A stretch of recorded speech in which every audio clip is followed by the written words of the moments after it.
আপনি ভুল তথ্য দিচ্ছেন। আপনি গার্মেন্টস সম্পর্কে কিছুই জানেন না। আপনি গার্মেন্টস সম্পর্কে কোনো আইডিয়া আপনার নাই। শুনেন আপনাকে আমাকে শুনেন, আপনাকে দেখছি আপনি হাসিনা সরকার বারবার দরকার, আপনাকে এটা তো দেখছি আপনি কি বলছেন। এখন আপনারা সমন্বয়কে টাকা দিচ্ছেন, আমরা দেখছি তো, আপনার চরিত্র জানি তো। হ্যাঁ দেখবেন তো, দেখবেন আমার সম্পর্কে। আপনি যেমন আমার সম্পর্কে কিছু জানেন না, আপনি বলেন না গার্মেন্টস সেক্টর সম্পর্কে জানেন না। আপনারা বলছেন তো, আপনারা মিটিং করে বলছেন না, আপনাদের চিনি তো আমরা। আপনারা শ্রমিককেও ঠগান, শ্রমিকেরা আন্দোলন করে বেতনের জন্য, কারখানা বন্ধ হয়ে যায়, আপনারা বেতন দেন না। সরকারের আপনাদের অপরাধের জন্য লোক রাস্তায় চলাচল করতে পারে না। আপনার মতো কোন লোক যদি সরকারের গুরুত্বপূর্ণ পদে থাকে তাইলে এই দেশে ইন্ডাস্ট্রি সব বন্ধ হয়ে যাবে। আপনাদের মতো দালালেরা, সরকার যত টাকা দিচ্ছেন, আমরা 50 লাখ জাতি কেন দিবে? কি জন্য সমন্বয়কদের 50 লাখ টাকা দিচ্ছেন স্যার? আমরা ছবি আছে না আমার কাছে, কি জন্য দিছি সেখানে বলা আছে। বলেন আপনি সেগুলি কোথা থেকে আনবেন? এই টাকা ব্যাংকে ফাঁকি দিয়ে আনবেন, ইনসেন্টিভ নিয়ে আনবেন? আমি এটাকে একটা সংকট হিসেবে মনে করি না। কেন মনে করি না? আমি একটা অপ্রিয় সত্য কথা বলবো, যে আমাদের এমপিদের মধ্যে 300-র মধ্যে 100 হলো গার্মেন্টস ব্যবসায়ী।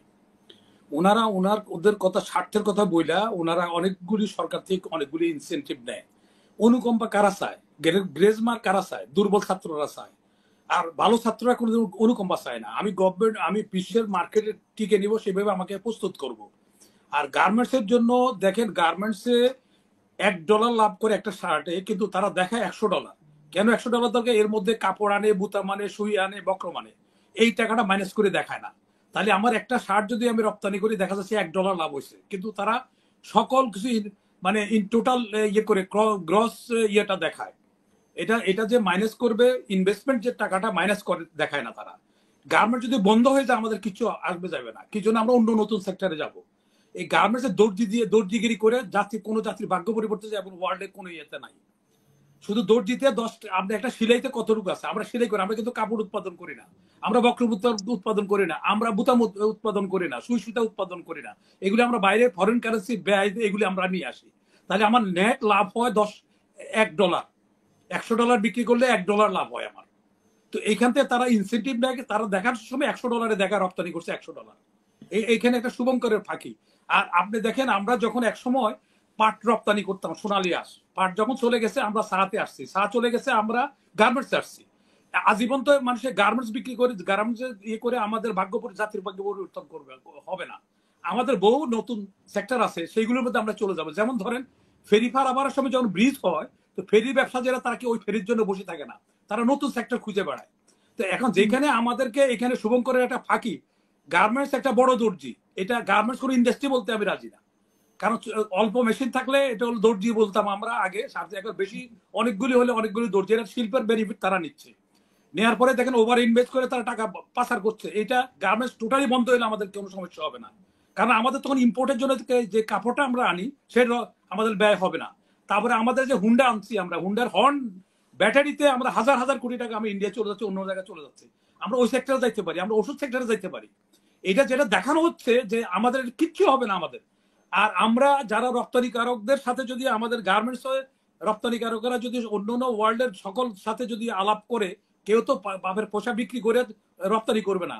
তখন আপনারা যদি আপনার না পোষায়, আপনি যদি সাপ্লাই বন্ধ করে দেন আমেরিকাকে এবং অন্য অন্য রাষ্ট্রের সাথে, আমাদের কম্বোডিয়া, ভিয়েতনাম, এদের সাথে আমরা কথা বলি, চায়নার সাথে কথা বলি, যে ভাই আমরা একটা প্রতিটা ব্যবসায়ী যারা ইউনিটি থাকে, তারা কম দামে বিক্রি করে না। আমাদের এখানে দেখেন আপনি কোনো বাজার কমে না, কারণ এটা সিন্ডিকেটের কারণে। তো এখন এনারা নতুন সিন্ডিকেট করে ওদের লোক প্রথমত আলোচনা করবে, দ্বিতীয়ত যারা রপ্তানিকারক আছে তাদের লোক আলাপ করবে যে এত ডলারের নিচে হলে আমরা দিব না। তাহলে আমেরিকা তো নিজে উৎপাদন করবে না, আমেরিকা বাধ্য হবে আপনাকে নিতে। আমি যদি প্রস্তুতি নিই নিজেকে, আমরা নিজে প্রস্তুতি নিলে, যেমন হাজির বিরিয়ানি খাইতে মানুষ লাইন ধরে যায় কেন? তার কোয়ালিটির জন্য। আমি যদি কোয়ালিটি ঠিক রাখতে পারি, কমিটমেন্ট ঠিক রাখতে পারি, আমি কদিন ইনসেন্টিভ, আমি ব্যবসা করব, রাষ্ট্রের টাকা খরচ করি, কেন বারবার তাদেরকে ইনসেন্টিভ দেওয়া হবে? কেন তাদেরকে এটা ইয়ে করা হবে? এইগুলি এইসব ভাওতাবাজি কথাবার্তা বলা জাতিকে বহুদিন পর্যন্ত তারা গার্মেন্টস এর কর্মী হিসেবে রাখছে। গার্মেন্টস আমাদের অ্যাচিভমেন্টটা কি? এখন আমরা বাইরের লোক আনি বেতন দিচ্ছি, কেন? এতদিন পর্যন্ত গার্মেন্টস ব্যবসা করার পরে আমাদের কি এমন কি মেকানিজম আছে? এটা বিমান তৈরি হচ্ছে যে ক্যালকুলেশন লাগবে, ওয়াইট ক্যালকুলেশন এক ডানাতে বেশি হলে বিভাজিত হবে, এটা তো এমন তো ব্যাপার না। তো সেখানে আমাদের যদি আমরা যে আজকে হুন্ডা আনতেছি, গাড়ি আনতেছি, আপনি যে বলতেছেন গার্মেন্টস বন্ধ হলে আমাদের কি হবে, একজন কমেন্ট করেছে গার্মেন্টস বন্ধ হলে মানে শত শত হাজার হাজার কর্মী বেকার হয়ে পড়বে। কোন গার্মেন্টস যখন নছিল তখন কি আমাদের কি সমস্যা হয়েছে?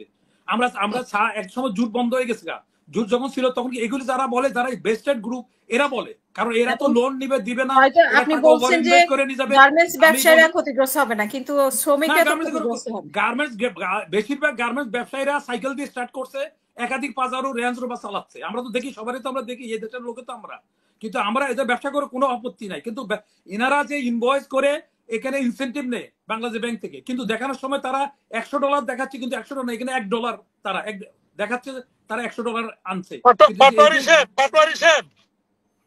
আমি কিন্তু আসি, আমাকে বলতে দেন, আপনি আমাকে বলতে দেন। সরি টু সে, আপনি মিসইনফরমেশন দিয়ে, ভুল তথ্য দিয়ে জনগণকে বিভ্রান্ত করবেন। আমি বলি না, আপনি বলার সময় বলি না, আমাকে বলতে দেন। ঠিক আছে, বলেন, আমি এরপরে বলবো। আপনি ভুল তথ্য দিচ্ছেন, আপনি গার্মেন্টস সম্পর্কে কিছুই জানেন না, আপনি গার্মেন্টস সম্পর্কে কোনো আইডিয়া আপনার নাই। শুনেন, আমাকে শুনেন, আপনাকে দেখছি, আপনি হাসিনা সরকার বারবার দরকার, আপনাকে এটা তো দেখছি, আপনি কি বলছেন এখন? সমন্বয়কে টাকা দিচ্ছেন, আমরা দেখছি তো, আপনার চরিত্র জানি। দেখবেন তো, দেখবেন আমার সম্পর্কে, আপনি যেমন আমার সম্পর্কে কিছু জানেন না, আপনি বলেন সম্পর্কে জানেন না। আপনারা বলছেন তো, আপনারা বেচুক করে বলছেন না, আপনাদের চিনি তো আমরা, আপনারা কি দিয়ে স্টার্ট করো সেটাও জানি। কিছুই জানেন না গার্মেন্টস সম্পর্কে, কিছুই জানেন না। আমার আপনি কিছুই জানেন না, আমি আপনার কথা শুনেই বুঝলাম আপনি গার্মেন্টস সম্পর্কে কিছুই জানেন না। আপনি আমারে বলেন তো, গার্মেন্টসের কাপড় কি আপনি উৎপাদন করেন? আপনি কি বললাম তো, আপনি কিছুই জানেন না। নিট সেক্টরের 85% কাপড় সব র মেটেরিয়ালস লোকালি উৎপাদন। আপনি পরিশ্রম, আপনি সময় বলেন, আপনি একতরফা বলে যাচ্ছেন, ভুল তথ্য দিচ্ছেন। এবার প্রতিবাদ হওয়া দরকার, প্রতিবাদ হওয়া দরকার। প্রতিবাদ করেন, শুনেন, বাংলাদেশে গার্মেন্টস সেক্টর, আমাকে বলতে দেন। ঠিক আছে, বলেন, আমি এরপর বলবো। আপনাদের বহুদিন আমরা ইনসেন্টিভ আবহমান কাল দিবে, কার টাকা দিবে। এখন কথা হচ্ছে যে আপনি যদি ভুল ইনফরমেশন দেন, সেটা তো আমাদের মানে আমার কথা হচ্ছে যে অবশ্যই আমি চ্যালেঞ্জ করব আপনাকে, চ্যালেঞ্জ করব আমি। আসেন, আপনি আমার সাথে কোথায় বসবেন, আমি আপনাকে চ্যালেঞ্জ করব।